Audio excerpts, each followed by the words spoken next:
I never thought I would hear the words that came out of my son's mouth that afternoon. 65 years old, a lifetime of sweat, sacrifice, and sleepless nights building not only a home but a future for him, and yet, with cold eyes, he looked at me and said, "Dad, you're useless now. You can't keep up. You should just sit quietly and let the younger generation take over." Those words pierced me deeper than any knife ever could. It wasn't just disrespect, it was betrayal, raw and undeniable. And it came from the very boy whose diapers I changed, whose fever I soothed with trembling hands, whose dreams I paid for by working 2 jobs when my own body begged me for rest. I remember the silence that followed, heavy and suffocating. My wife had passed away years before, so I had no one to turn to that evening. I sat alone in my room, staring at the faded pictures on the wall, birthdays, graduations, little victories that once made me proud. All of it felt like a lie in that moment. I asked myself, how did love turn into rejection? How did my son grow into a man who could look at me like a burden rather than a blessing? The world outside was moving fast, I admit. Technology, business, the pace of life. Maybe I wasn't as quick as I used to be. But useless? No. My mind was sharp, my instincts honed by decades of living through storms my son had never faced. Yet to him, I was an obstacle, an old relic standing in the way of his ambitions. It started small, the way neglect often does. He stopped asking for my advice. He stopped including me in family decisions. At dinners, he would speak over me, roll his eyes when I offered a suggestion. My granddaughter once asked me to tell her a story about my youth, but before I could finish, my son interrupted with a smirk, "Grandpa's stories are outdated. We live in a different time now." The girl laughed nervously, not knowing whether to side with me or her father. My heart cracked a little more that night. But the real fracture came the day he took over the family business, the very shop I had built from scratch with my bare hands. I had started it in my 30s with nothing but borrowed money, determination, and faith. 4 decades, it put food on our table, paid for his schooling, bought him his first car, even covered his wedding expenses. When I handed over the keys at 65, I did so with pride, believing I was passing down not just a livelihood but a legacy. What I didn't expect was for him to slam the door on me the very next week. "Dad," he said with an air of authority that still felt unnatural on him, "I don't need you hanging around the shop anymore. The employees get confused when you give them advice. It's time you let me handle things my way." I stood there, speechless, my hand still resting on the counter I had polished for decades. My employees, men and women who had worked beside me for years, looked away awkwardly, unable to meet my eyes. They knew it wasn't right, but what could they do? The business now belonged to my son. I walked out that day, the familiar streets suddenly foreign, my steps heavy, my chest aching. For the first time in my life, I felt like a stranger in my own story. But here's the thing about life at 65. People think you're too old to fight back, too tired to rebuild, too weak to rise again. What they don't understand is that age doesn't kill fire, it refines it. My son thought he had silenced me, but in truth, he had only awakened something in me I didn't know still burned. The months that followed were lonely, yes, but they were also clarifying. I began to rediscover myself. I read books I had ignored for years. I walked through parks and watched sunsets without rushing. I found old friends I had lost touch with and listened to their laughter like medicine. Slowly, the anger inside me began to transform into resolve. Meanwhile, my son's arrogance grew louder. He expanded the business recklessly, taking on debts, chasing trends, ignoring the foundation I had built carefully over decades. He hired people who praised him, not those who challenged him. He spent money like water, certain that profits would always flow.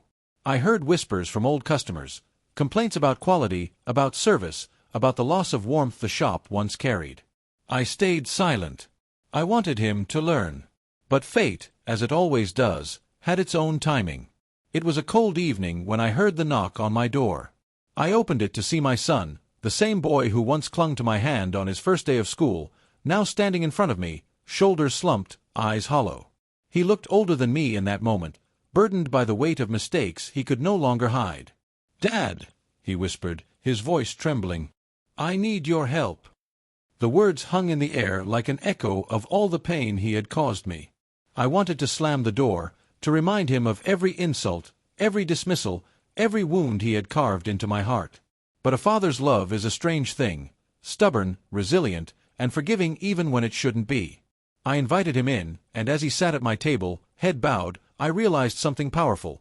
The world may see us elders as weak, but in reality, we carry the strength of survival, the wisdom of failure, and the patience of years.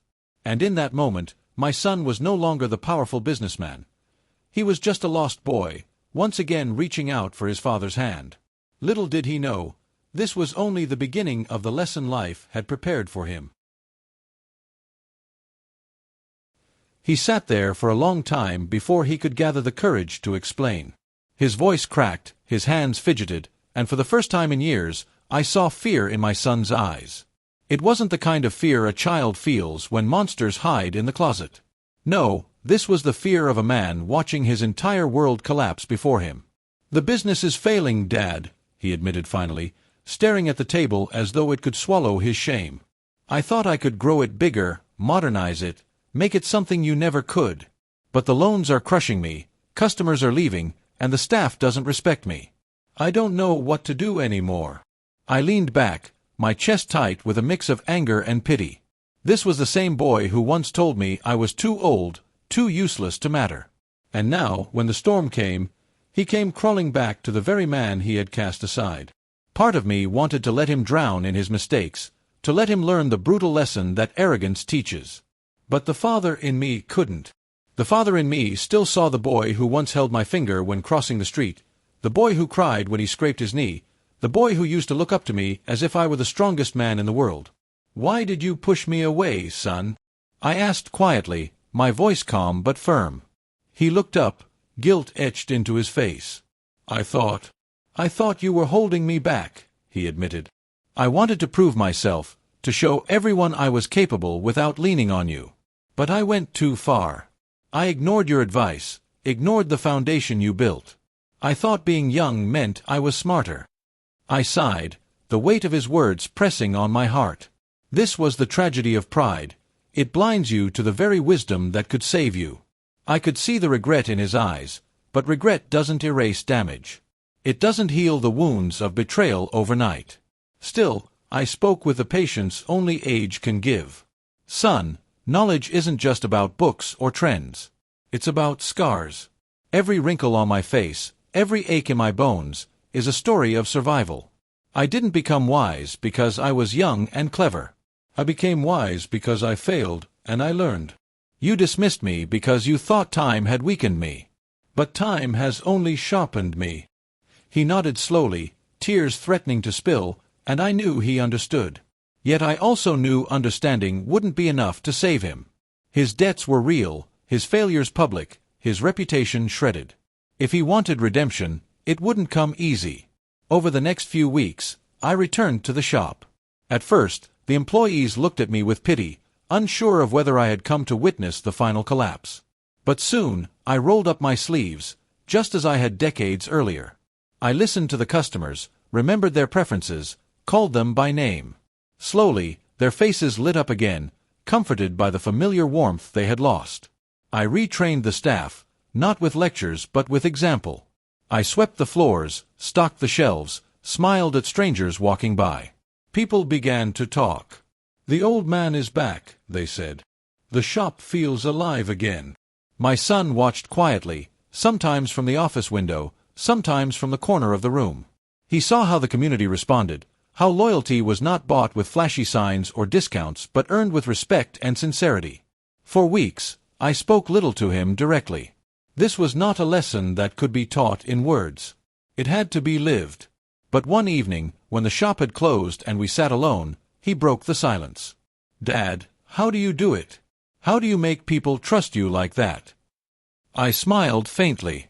Because I never treated this as just business. To me, every customer was family. Every handshake was a promise. Every mistake was a chance to prove myself again. That's what you forgot, son. You tried to turn people into numbers, but people are not numbers. They are hearts. And hearts remember how you made them feel. He swallowed hard, and I saw the weight of those words sink deep. It was not just about the business, it was about life. Days turned into months, and slowly, The business began to recover. Debts still lingered like shadows, but the light was returning. Customers who had left began to return, and with them came whispers of hope. My son worked beside me, this time humbler, quieter, more willing to listen. Sometimes he would catch himself about to argue, then stop and simply nod, realizing that pride had already cost him enough. Yet, while he was learning, I was also changing. For years, I had believed my role was to pass the torch, to step aside and fade quietly into the background. But this experience reminded me that age is not an ending. At 65, I still had strength, wisdom, and purpose. My son had tried to write me out of the story, but the truth was, I was still one of the main characters. One afternoon, as we closed the shop together, he turned to me with a voice I hadn't heard in years, soft, genuine, almost childlike. "Dad, I'm sorry. For everything I said. For pushing you away. You were never useless. I was blind." I looked at him for a long moment, my heart torn between anger and forgiveness. Finally, I placed a hand on his shoulder. "Son, the greatest mistake is not falling, it's refusing to rise again. You've fallen. But now, you have a chance to rise. Don't waste it." His eyes glistened with tears, and for the first time in years, he embraced me. It was awkward, clumsy, but real. And in that moment, I realized something. Sometimes revenge isn't about destroying the other person. Sometimes, the sweetest revenge is showing them the truth, making them face the mirror of their own actions. And yet, deep down, I knew the story wasn't over. The debts, the scars, the fragile trust between us, all of it still lingered. This was just the middle of the storm, not the calm after. The hardest lessons were yet to come. The shop was breathing again, but scars remained. The creditors were not kind, and banks don't forgive mistakes with warm smiles. Every month, envelopes arrived like vultures circling overhead, reminding us of the debts my son had piled up. The weight of it pressed down on him, and I could see how it aged him, how it stole the fire from his eyes. He was learning humility, yes, but humility alone doesn't pay bills. One evening, I found him sitting in the back office, head buried in his hands, papers scattered across the desk. "Dad," he said without looking up, "we can't keep going like this. Even with the customers coming back, it's not enough. We're drowning." I picked up the papers, studied the numbers, and felt the same ache in my chest that I had felt years ago when I started the business with borrowed money. Back then, I had nothing but determination and faith. Now, I had something even more valuable, experience. "Son," I said quietly, "this isn't the end. It's the test." He looked up, his eyes hollow. "I don't have your strength, Dad. I don't know how you carried all this for decades." I put a hand on his shoulder. "Because I believed in tomorrow. Even when today tried to break me. You've lost faith in tomorrow, but I haven't. Not yet." That night, I stayed awake long after he had gone home. Memories of the early years flooded my mind, the nights I worked alone in the shop, sweeping floors until midnight, fixing shelves, writing orders by candlelight. Back then, the business was fragile, just as it was now. But I hadn't given up then, and I wouldn't let us give up now. The next morning, I called a few old friends, men who had once stood by me when I first built this shop. They were older now too, some retired, some with their own scars, but when I explained what was happening, their voices carried the same loyalty I remembered. "If you need help, old friend," one of them said, "you've got it." Together, we brainstormed ways to rebuild. Not with reckless spending or blind expansion, but with the roots that had always sustained us: honesty, quality, and trust. We reached out to loyal customers, offered them small tokens of gratitude, discounts, or even personal letters thanking them for sticking by us. We started community events again, little gatherings where the shop became more than a place of business, it became a heartbeat of the neighborhood. Slowly, life returned. The creditors still loomed, but now there was momentum, a reason to believe. My son watched all of this with quiet amazement. For the first time, I saw admiration return to his eyes, the same admiration he once had as a boy watching his father fix a broken chair or repair a leaky roof. But pride is a stubborn beast. Though he was learning, though he was softening, there were still moments when his arrogance slipped through. One day, he suggested hiring flashy marketers to modernize the brand, pouring money we didn't have into advertising campaigns. I listened, then shook my head. "Son, I told him. The best advertisement is a satisfied customer. You can put up 100 billboards, but if the people inside the shop don't feel respected, those billboards will be useless. Do the work first. The reputation will follow. He clenched his jaw, frustrated, but he didn't argue this time. He was beginning to understand, even if his pride still resisted. Then came the moment that would test him more than anything else. A wealthy investor approached, offering to buy the shop outright. The offer was tempting, enough money to clear the debts and leave something extra. My son was ecstatic. This is our chance, Dad. We can walk away free. No more struggle, no more stress. But I looked at the offer and saw chains hidden beneath the gold. Selling would mean surrendering not just the shop but the legacy, the story, the blood and sweat that had built it. It would mean turning my life's work into nothing more than a transaction. Son, I said firmly, we're not selling. His face darkened. You're clinging to the past again. This is the future. We can start fresh. I shook my head. Fresh doesn't mean throwing away your roots. A tree without roots falls at the first storm. We'll pay the debts. We'll rebuild. But this shop stays ours. For the first time in months, his anger returned, sharp and bitter. Maybe you really are too old, Dad. Maybe you don't see that times have changed. The word stung, echoing the insult he had hurled at me months earlier, useless. But this time, I didn't flinch. I had learned something too, not to let anger blind me. Times change, I said calmly, but principles don't. Respect, hard work, honesty, these don't go out of style. If you can't see that, then you haven't learned anything. He stormed out that evening, leaving me alone in the quiet shop. My heart was heavy, but I knew I had done the right thing. Some lessons require pain to sink in, and he wasn't finished learning yet. Days passed. Business improved. The debts, though still heavy, became manageable. Customers spoke with warmth again, telling stories of how they had shopped here as children, now bringing their own children. The shop was more than a business. It was memory. The winter that year was unforgiving. The cold winds cut through the streets like knives, and the shop struggled to keep its doors open against the biting chill. Customers still came, but the flow slowed. Bills piled up again, and I could see the exhaustion in my son's face. He was trying, I'll give him that. For the first time, he was working as hard as I had in my youth. He carried boxes, dealt with suppliers, and even stayed late to balance the books. But despite his effort, the shadows of his past mistakes loomed over him. One night, as we sat in the dimly lit office, he broke the silence. Dad, sometimes I think you'd be better off without me. I've only brought you pain. I looked at him, surprised by the raw vulnerability in his voice. You're my son, I replied firmly. Pain or not, you're still mine.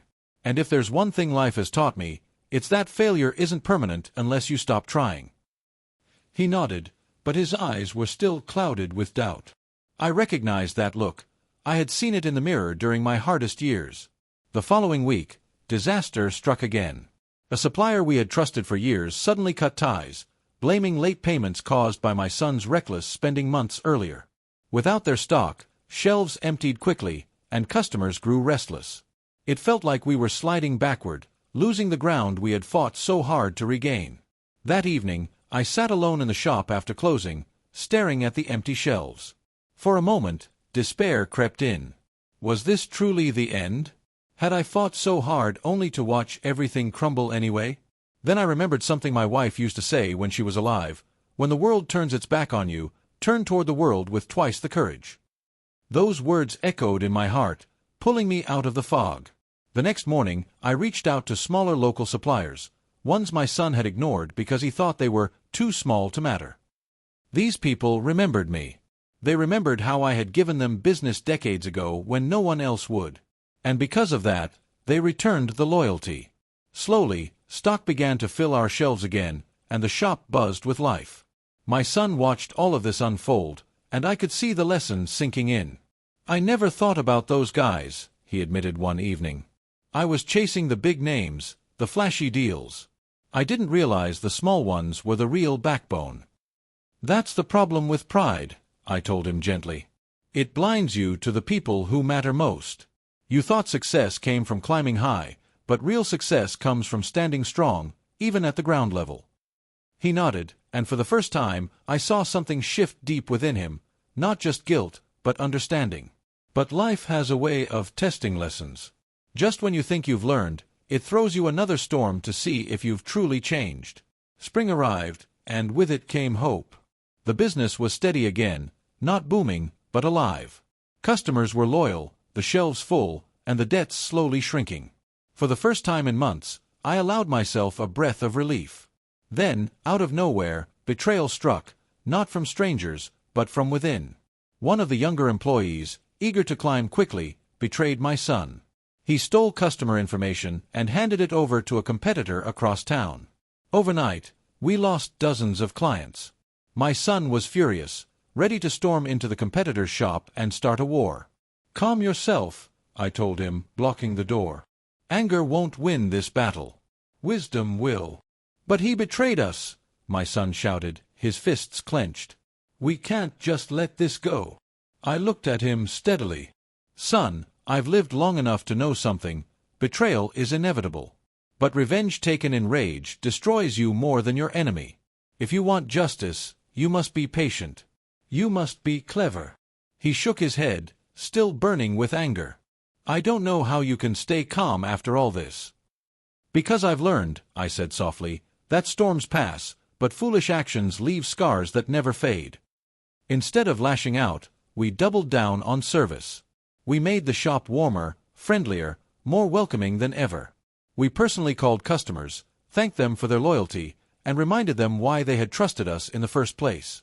Slowly, many of them returned, tired of the cold efficiency of the competitor who had stolen them away. And as they returned, my son began to see the truth.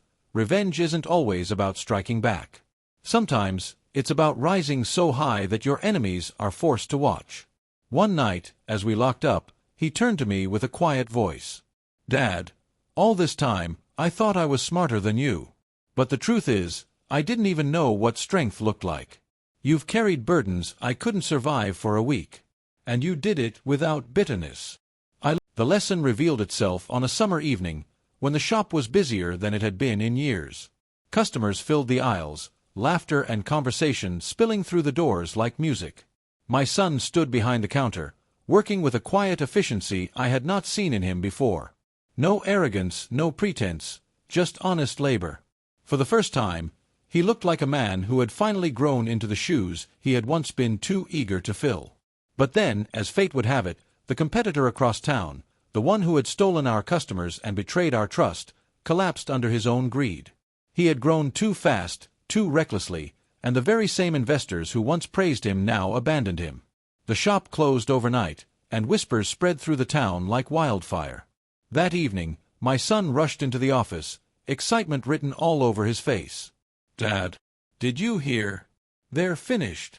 That traitor, that thief, he's ruined. This is our chance to celebrate." I looked at him calmly, letting his words hang in the air. Then I shook my head. "No, son. We don't celebrate someone else's downfall. We celebrate our own strength. Their collapse doesn't define our victory. Our resilience does." He blinked, taken aback. "But, after everything he did to us," I interrupted gently. "Revenge already happened, son. Not by our hands, but by his own. His greed destroyed him. Our job is not to gloat. Our job is to stay steady, to keep walking forward." He fell silent, and I could see the understanding in his eyes. For months, I had been teaching him with actions more than words, but this was the final nail in the coffin of his arrogance. He realized that real strength was not loud. It was quiet, steady, unshakable. Weeks later, the shop was thriving. Debts were nearly gone, customers more loyal than ever. My son worked tirelessly beside me, but with a humility that softened every edge of his character. One evening, as we closed up together, he turned to me with a voice heavy with emotion. "Dad," he said, "I need to say something I should have said a long time ago. You're not useless. You never were. I was blind, arrogant, and foolish. I thought age made you weak. But now I see age made you stronger. Everything I know now, I learned because you stood by me, even when I didn't deserve it." My chest tightened, and for the first time in years, I felt the wound he had given me finally begin to heal. "I don't need your apologies, son," I replied softly. "I just need you to remember. Remember that respect is worth more than money. That loyalty is stronger than ambition. That wisdom is earned, not stolen. If you carry those lessons, then all of this pain will have been worth it." He nodded, his eyes glistening. "I will, Dad. I swear I will." And then, in a voice barely above a whisper, he added, "Thank you for not giving up on me." I smiled faintly. "A father never gives up, son. Not truly. Even when the world calls you useless, a father sees the future. And sometimes, the greatest revenge is not destroying the one who hurt you, but rebuilding the love they tried to throw away." From that day forward, the shop became more than just a business. It became a living symbol of resilience, proof that age is not weakness, that betrayal can lead to redemption, and that sometimes the strongest revenge is simply to endure, to outlast, to rise again. Customers noticed the change, too. They didn't just come for products anymore. They came for the feeling, the sense that within these walls, there was history, forgiveness, and strength that could not be bought or broken. My son often told me, "Dad, you saved this shop." But I always corrected him. "No, son. We saved it together. I saved you, and in doing so, you saved me too." At 65, I had been called useless, discarded like an old tool no one needed anymore. But life has a way of turning insults into fuel. My son's rejection had cut me deeply, but it had also reignited a fire I thought had burned out. And in the end, it gave me not only a stronger business, but a stronger son, and a renewed sense of purpose I never expected to find again. So if you ask me now whether I felt useless, my answer is simple. No. Age is not the end. Age is the crown, heavy with wisdom, lined with scars, polished with survival. And when my son begged me for help after losing everything, it wasn't just me saving him. It was time itself proving him wrong. Because the truth is, usefulness isn't measured by speed, or youth, or power. It's measured by endurance. And at 65, I endured. I endured the betrayal, the insults, the storms, and the shadows.